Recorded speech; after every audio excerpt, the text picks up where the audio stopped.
Economic manipulation didn't start with modern banks. It began thousands of years ago, with kings and emperors who discovered a simple truth. If you can control the money, you don't need to control the people. Welcome to the Financial Historian, where money, power, and history collide. And every truth comes with a shadow. This is the story governments never put in your textbooks, how economies became instruments of obedience, how nations learned to manufacture wealth from paper, and how financial control replaced political freedom long before the world called itself civilized. To understand today, you must first understand the oldest trick in power: economic dependency.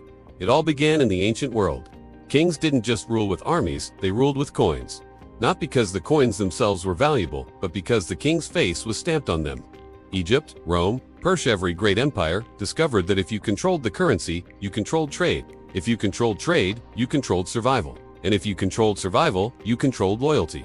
Rome perfected this formula. For centuries, its economy was built on silver. Real metal, real value. But as wars expanded and the empire grew hungry, emperors found an easier path: to base the currency. They started reducing the silver content in each coin while minting more of them. They were spending money that didn't truly exist, and at first, it worked. People felt richer. The army felt stronger. The empire looked invincible. But every fake coin carried an invisible cost. Inflation, prices soared. Soldiers' salaries became worthless. Soon, the Roman economy wasn't dependent on productivity, but on propaganda. Rome didn't fall because of invaders. It fell from an economic illusion it created for itself. And every empire after learned the lesson. If expansion fails, manipulation begins. Fast forward to medieval Europe. Kings discovered a tool even more powerful than armies: taxes. A tax isn't just money taken from the people. It's money tied to behavior. If you paid, you were loyal. If you refused, you were a rebel. Feudal lords weaponized this system. Don't support the king. Your land gets taken. Don't pay the church. Your soul is threatened. Don't obey the crown. Your livelihood disappears. This wasn't just economics, it was behavioral engineering. Governments realized something profound. People will tolerate injustice, corruption, even hunger, but they cannot tolerate economic uncertainty. Fear works, but a steady payroll works even better. Then came the 17th century, and with it, the creation of central banks: the Bank of England, the Bank of France, and later, the Federal Reserve. For the first time in history, governments had a machine that could print the illusion of stability. But here's what the textbooks leave out. Central banks were uncreated to help the people. They were created to fund wars, stabilize governments, and prevent uprisings. The logic was simple. If citizens didn't have jobs, if the economy didn't function, if the state couldn't pay its soldiers, revolution was inevitable. So, governments built banks that could manufacture money in a crisis. The brilliance wasn't the printing itself. It was the dependency it created. Citizens believed the state was saving them. But in reality, the state was saving itself. Debt became normal. Inflation became permanent. And governments realized that if people feared economic collapse, they would accept any policy disguised as stability. The industrial age of the 19th century brought another revelation: poverty can be controlled. Factories replaced farms, corporations replaced guilds, and suddenly, millions of workers depended on wages, not land, to survive. Governments understood the opportunity. If you control wages, working hours, and the price of bread, you control the entire population. Britain used this tactic. France used it. The United States used it. Every major power discovered that economic pressure could shape political loyalty. If workers protested, factories closed. If unions demanded rights, prices rose. If citizens turned against the government, unemployment would mysteriously increase. Governments no longer had to crush dissent with force. They could simply starve it. Then came the 1930s, the decade that changed everything. The Great Depression wasn't just a financial crisis, it was the moment governments realized the masses could be controlled through economic rescue.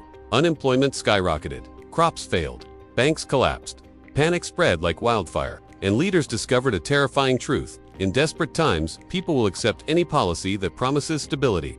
Public works projects, stimulus spending, currency manipulation, debt expansion, bank bailouts. These weren't temporary solutions. They were new forms of power, because once a population becomes dependent on government spending, they stop demanding freedom and start demanding jobs. The Great Depression didn't destroy democracy. It redefined it, turning it into a contract where the state became responsible for economic survival. And responsibility always comes with control. Today, the tools of control are no longer coins, churches, or kings. They are interest rates, inflation, debt ceilings, stimulus checks, social programs, corporate subsidies, and quantitative easing. The language has changed, but the psychology hasn't. When markets panic, governments intervene. When unemployment rises, governments rescue. When inflation grows, governments adjust. But look deeper. Every rescue increases dependency. Every bailout expands control. Every stimulus reinforces the belief that the state is our savior. The illusion of stability becomes the currency of obedience. Governments don't need to censor you if your mortgage depends on their interest rates.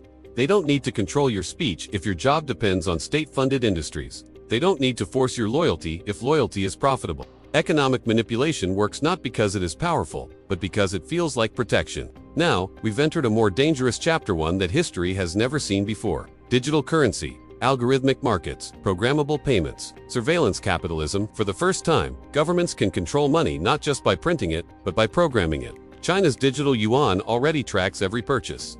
Europe is discussing digital wallets tied to identity systems. The US is exploring programmable dollars.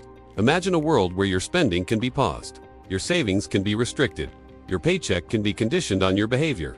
Your entire account can be frozen without a court order. Control no longer needs soldiers. It just needs software. And this raises the ultimate question. When your entire financial life exists on a server owned by the state, who really owns your freedom? So why do people accept this economic manipulation? Because the alternative feels like chaos. Human beings crave safety. Governments sell it, and the markets reward it. When the economy grows, we cheer. When inflation is controlled, we relax. When unemployment falls, we vote. But behind every number is a lever, pulled by someone who benefits from your belief. Prices, salaries, interest rates, unemployment, the markets themselves, nothing is neutral. Everything is engineered. The greatest illusion of modern civilization isn't our wealth. It's control disguised as stability. And here is the final warning. History always repeats the same pattern. Empires fall the same way they rise. Not through invasion, not through rebellion, but through economic illusions that eventually collapse under their own weight. Rome debased its currency. France drowned in debt before its revolution. Britain lost its empire through economic overstretch. The Soviet Union imploded under its own inefficiency. Fascist regimes collapsed when the bills came due. And today's systems drowning in debt, dependent on printing, addicted to stimulus are not exceptions. They are continuations of the same story. Economic manipulation doesn't end in prosperity. It ends in a reckoning. It ends when belief breaks, when money loses trust, and when people finally question the system they were taught to obey.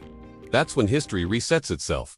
Not quietly, not peacefully, but inevitably. If this gave you a new perspective, hit subscribe. History has the answers, and I'll show you where to look.